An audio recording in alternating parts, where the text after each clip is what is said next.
میرے نبی نے فرمایا کفل بنی اسرائیل کا ایک نوجوان تھا، روزانہ رات کو نئی لڑکی لاتا تھا اپنے کمرے میں۔ ایک رات ایک لڑکی کو 60 دینار میں لے کر آیا۔ 60 دینار لاکھوں روپیہ بنتا ہے آج کا۔ دروازہ بند کیا، اس کو مڑ کر دیکھا، وہ رو رہی تھی۔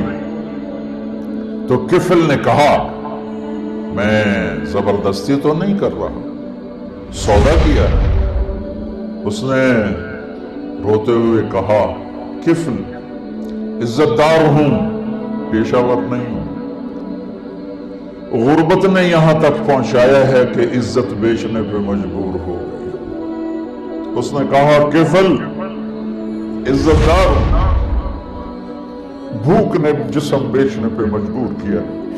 تو کفل رونے لگا، کہنے لگا میری بہن جس عزت سے آئی تھی اسی عزت کے ساتھ چلی جا، اور میرے لیے دعا کرتے، میں بہت غریب کا انسان،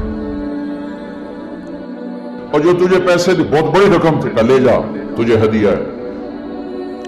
جب صبح ہوئی وہ گھر پہنچی، کفل مر گیا، اچانک مر گیا، اور یہ اتنا گندا انسان تھا کہ کل اس کی میت کو دیکھ کر کوئی اسے کندھا دینے نہ آتا، کوئی اس کا جنازہ پڑھنے نہ آتا۔ کفل کے پیچھے تو موسیٰ علیہ السلام ہے، میرے آپ کے پیچھے تو محمد مصطفیٰ ہیں۔ صبح ہوئی وہ توبہ کر کے مرا، اس کی توبہ کی عمر 10 منٹ 15 منٹ آدھا گھنٹہ 1 گھنٹہ 2 گھنٹے میکسیمم، ساری زندگی گناہوں کی تاریک رات ہے، رواں رواں داغدار ہے، اور آدھے گھنٹے کی 1 گھنٹے کی توبہ ہے۔ صبح جب لوگوں نے دیکھا تو کفل کے مین گیٹ پہ لکھا ہوا تھا ان اللہ قد غفر للکفل، لوگو اللہ نے کفل کو معاف کر دیا ہے۔ یہ کیوں لکھوایا تھا؟ یہ اس لیے لکھوایا تھا کہ ہم کفل کو معاف کر چکے ہیں، جاؤ اس کے غسل میں، دفن میں، جنازے میں شرکت کرو، عزت کے ساتھ ہمارے پاس پہنچاؤ۔